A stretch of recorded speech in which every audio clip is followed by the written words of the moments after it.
Hello and welcome to Atop the Fourth Wall, where bad comics burn. You know, in this holiday season, it's important to do what you can to help people however you see fit. Maybe you could just be polite to an overworked retail worker that's had to deal with rude jerks all day who want a Turbo Man doll. Maybe it's giving to a charity, or hopefully making people laugh through reviews of bad comic books on the internet despite your crappy production values and your inability to say the word rum due to your Minnesotan roots. And while, of course, there are always going to be Scrooges and jerks during the holiday season, sometimes it's worse to have the indifferent, the people who don't care about the suffering of others even if they have the power to make a difference. But let me be clear here, I'm not talking about regular, everyday people. People have enough on their plates already without having to be constantly reminded that the world sucks. No, I'm talking about douchebag fictional characters that are supposed to be supremely powerful. These self-important pricks think that just because we are unto an amoeba, that somehow gives them the right to stand by while bad crap happens to people. It's a recurring trope in science fiction. Beings that are more advanced technologically or have powers and abilities beyond ordinary humans. They think that inferior races should just be observed or that they should never get involved in the affairs of lesser beings. I understand stuff like polluting a culture or accidentally bringing disease or war. Hell, it's happened time and again in human history. But I just want to punch these dickheads who think that lives aren't worth saving because of nature running its course, or you don't know what might happen, or just that we're somehow not worth saving because we haven't evolved to the point where we can see the color purple-orange. Maybe it's just me, but it seems like if you really were like unto a god or something, you would at least try to make people's lives better. It's probably why I like superhero comics so much. We have these beings of immense power and ability, and they use their abilities to help people. Sure, if you suddenly jumped from ordinary schlub to pure energy, you might screw around for a while, but eventually you'd try to do something good. Unless you were just an asshole. If you were really great and powerful, you'd keep your promises. We've already seen an example of this kind of dickery on the show. Remember the monitors? We should do something! Should we do something? We should do something! Should we do something?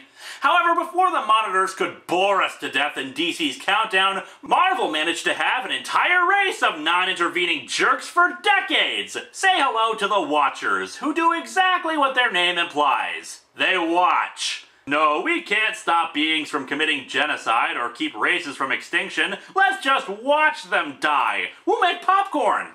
One of the few who actually does get involved, however, is Uatu, who actually did break his vow of non-intervention. Several times, in fact.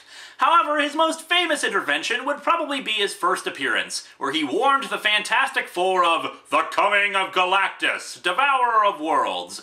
Usually he only gets involved in the big stuff, but then there's this comic. Let's dig into Marvel Team-Up number 127.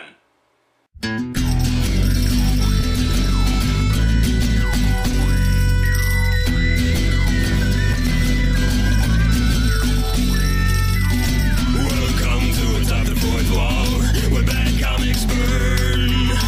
Linkara's gonna teach you all a lesson you won't learn. Brodsky, you're not the smartest. Life out, you're not an artist. Anyone who's had a bad comic published, it could be your turn. Linkara, he's a man punch, wears a birdie hat. Linkara, he has a magic gun. Where'd he purchase that? Linkara, coins, robots, Amazon and trucks. Linkara, this comic sucks. Linkara.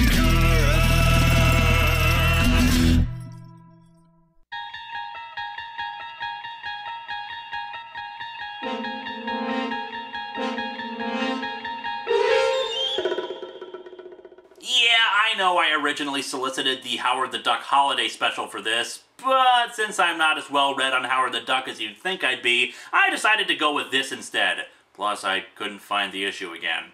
This comic at first glance isn't all that bad, but really its crappiness comes the more you think about it. But we'll get to that later.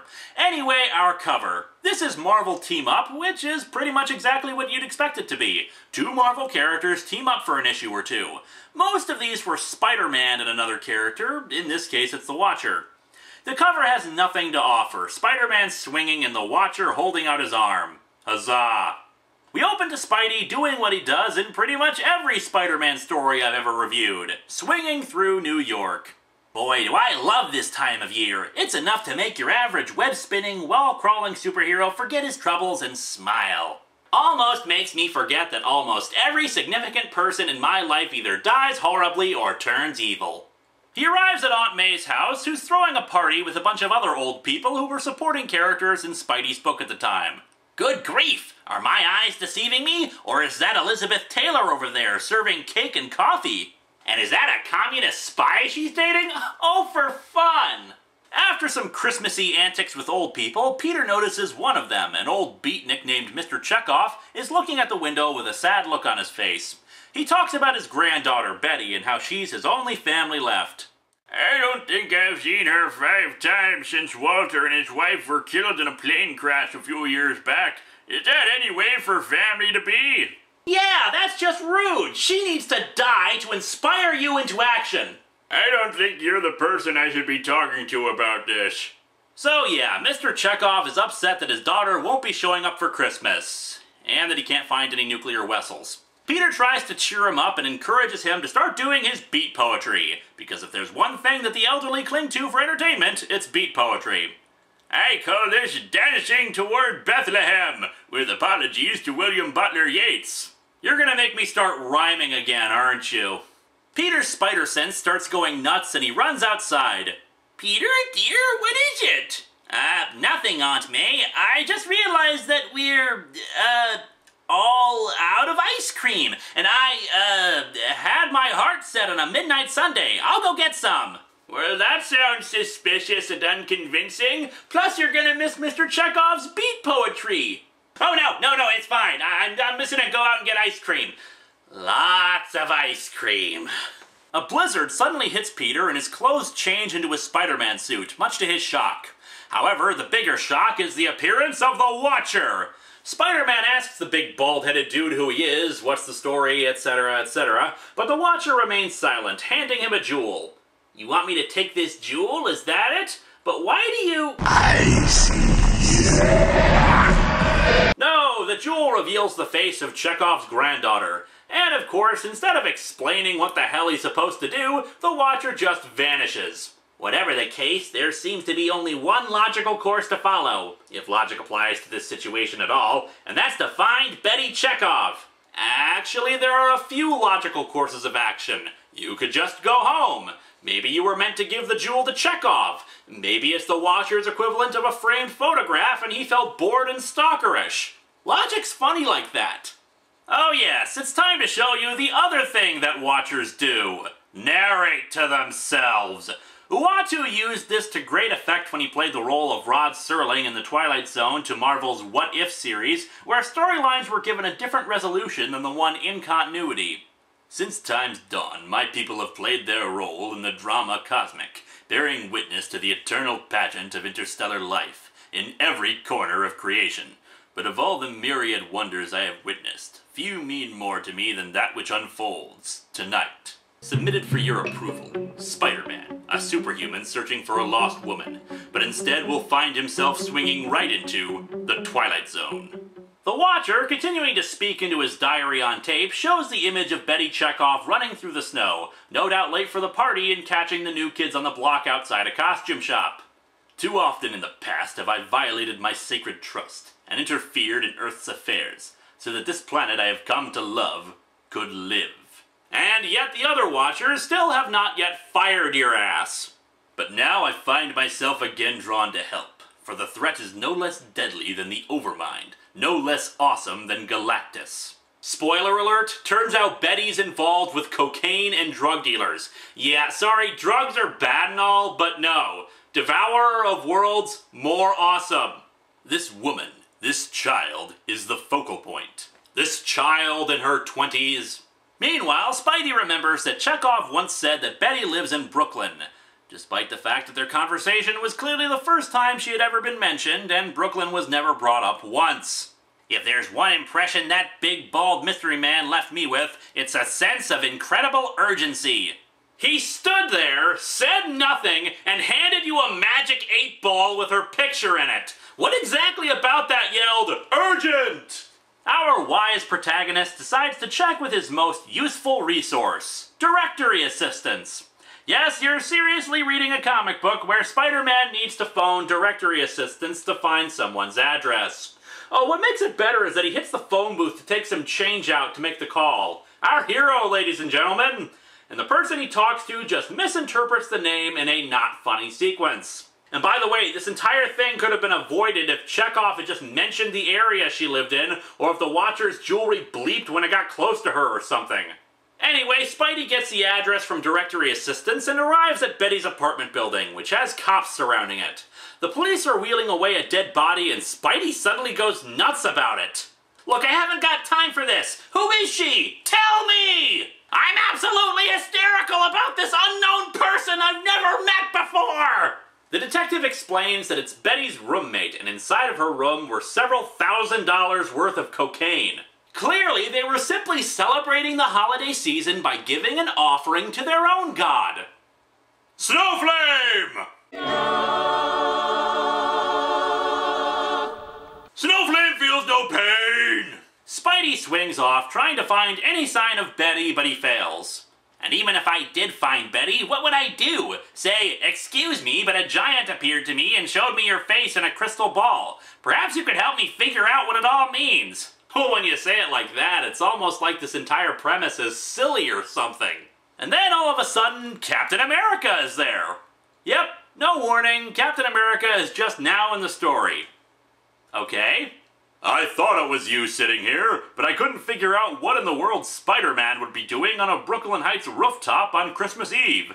Here's a thought. What's Captain America doing on a Brooklyn Heights rooftop on Christmas Eve?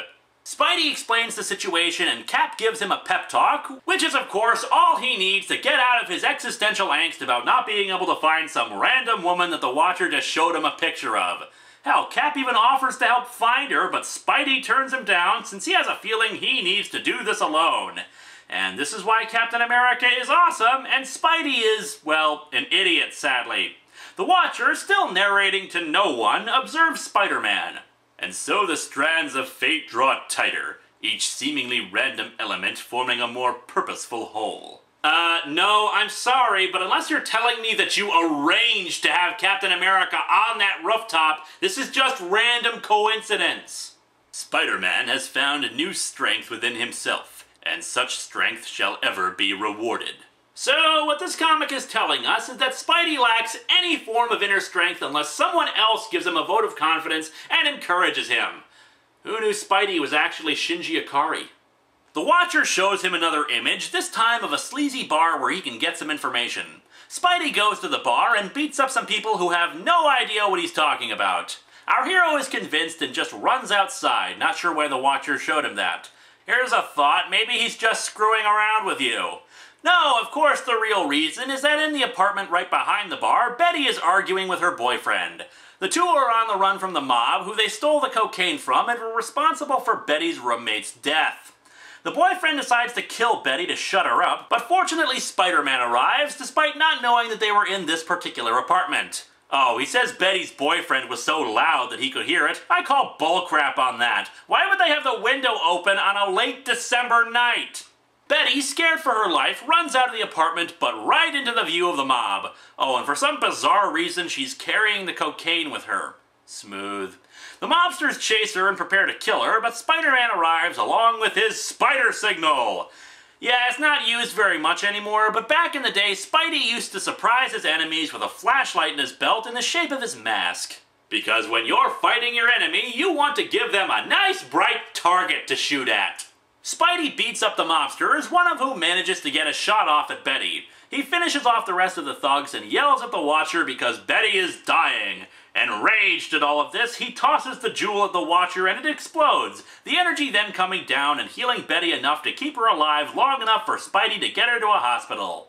Of course, the Watcher could just teleport him there, but no, he needs to do this on his own, or some crap like that, I'm sure.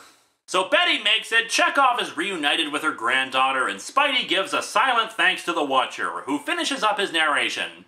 To stand, eon after eon, bearing mute witness to the flow of life, shrivels the heart, desiccates the soul.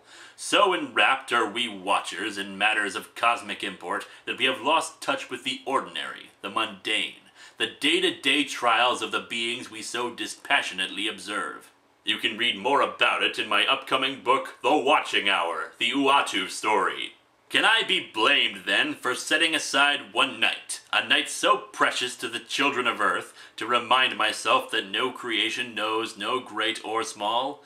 One night to reach out, however indirectly, and touch but a few of these strange and magnificent beings called men. Yes! Yes, you can! This comic sucks! Some may call humbug on this one, but this is a terrible holiday miracle. Oh, Chekhov gets reunited with his granddaughter and Spidey managed to save her life. Yes, Uatu, I commend you for that. You know what would have been better, though? If the woman who was killed by mobsters hadn't been killed by mobsters. According to Betty's dialogue, she wasn't an innocent in all of this, but neither was Betty. She freely admitted to stealing the cocaine. She only regretted that she unknowingly stole it from mobsters. Yes, I treasure all human life, even drug addicts, and I'm happy she's alive, but she didn't learn anything from the experience, and I doubt it'll really change anything. Plus, what about the millions across the world dying of starvation, disease, or just the people left out in the cold on Christmas Eve?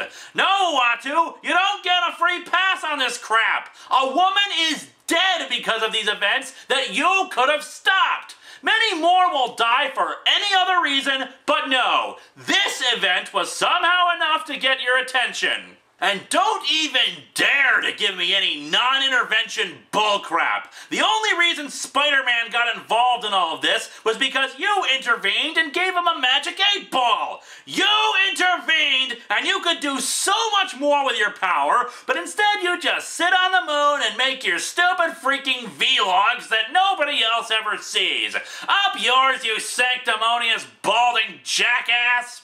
Oh, and to add insult to injury, the title's a lie! The two didn't team up! Uatu doesn't say one freaking thing to Peter, who does all the work! For crying out loud, there was more of a team up with Captain America, and he was only on like 2 pages! I'm sorry if it seems like I'm being a bit of a Scrooge this season, because I'm not trying to be, but there's no real joy to be found in these last 2 weeks. I need something that gives me something warmer, something that's just fun and a bit nostalgic for me. And you know what? I know just what that is.